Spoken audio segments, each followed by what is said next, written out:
नमस्ते, Sebastian लुसिडो 5 minute fresh start में आपका स्वागत है। मैं मत्ती 8 के 23 में हूँ। इसमें लिखा है, अब जब वह नाव में चढ़े तो उनके शिष्य उनके पीछे हो लिए, और अचानक समुद्र में एक बड़ा तूफान आया जिससे नाव लहरों से ढक गई और वह सो रहे थे। फिर उसके शिष्य उसके पास आए और उसे जगाया और कहा, प्रभु हमें बचाओ, हम नष्ट हो रहे हैं। लेकिन उसने उनसे कहा, तुम इतने डरपोक क्यों हो, हे अल्पविश्वासी अल्पविश्वासी। फिर वह उठा और हवा और समुद्र को डांटा और बड़ी शांति हो गई। तो लोग आश्चर्यचकित हुए, कहने लगे, यह कौन हो सकता है कि हवा और समुद्र भी उसकी आज्ञा मानते हैं। मार्क 4 इसे इस तरह कहता है। मरकुस 4 अध्याय देखते हैं पद 38। ये कहता है, परंतु वह जहाज के पिछले भाग में एक तकिए पर सो रहे थे और उन्होंने उन्हें जगाया और उनसे कहा, गुरु क्या आपको परवाह नहीं कि हम नष्ट हो रहे हैं। तब वह उठे, हवा को डांटा और समुद्र से कहा, शांति स्थिर हो जाओ। और हवा थम गई और एक महान शांति हो गई।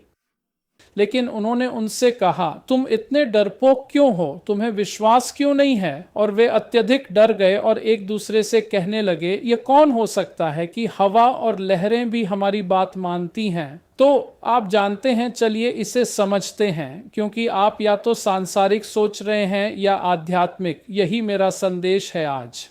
देखिए, उन्होंने केवल हवा को नहीं बल्कि उनके डर को भी डांटा। उन्होंने उन्हें जगाया और चिल्लाए, प्रभु हमें बचाओ, हम नष्ट हो रहे हैं। यीशु ने उन्हें पीठ थपथपाकर नहीं कहा, चिंता मत करो, मैं संभाल लूंगा। उन्होंने उन्हें डांटा, तुम इतने डरपोक क्यों हो, तुम्हारे पास विश्वास क्यों नहीं है, तुम कहां हो, तुम क्यों सोच रहे हो कि तुम यहां नष्ट हो जाओगे। सुधार उनकी क्षमता को साबित करता है।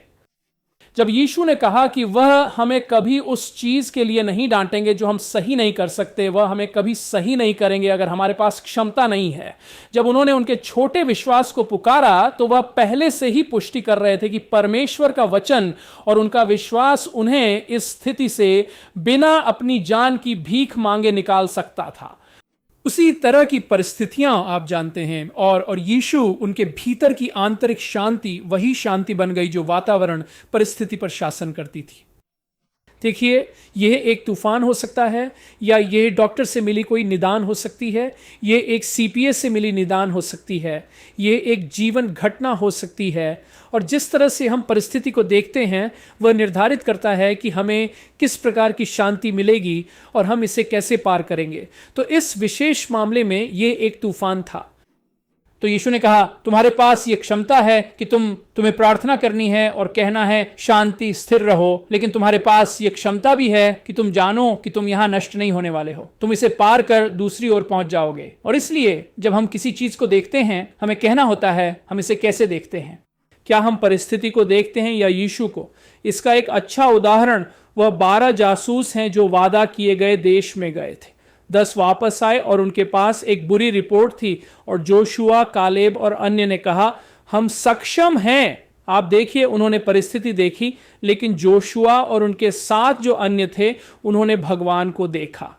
हमारे लिए भी यही बात लागू होती है। यीशु ने यूहन्ना 14 में कहा, मैं तुम्हें अपनी शांति छोड़ता हूं, मैं तुम्हें अपनी शांति देता हूं, जैसा संसार देता है वैसा नहीं। तो संसार की शांति हमारी शांति से अलग है। संसार की शांति है, क्या मेरे पास स्वास्थ्य, धन और आराम है।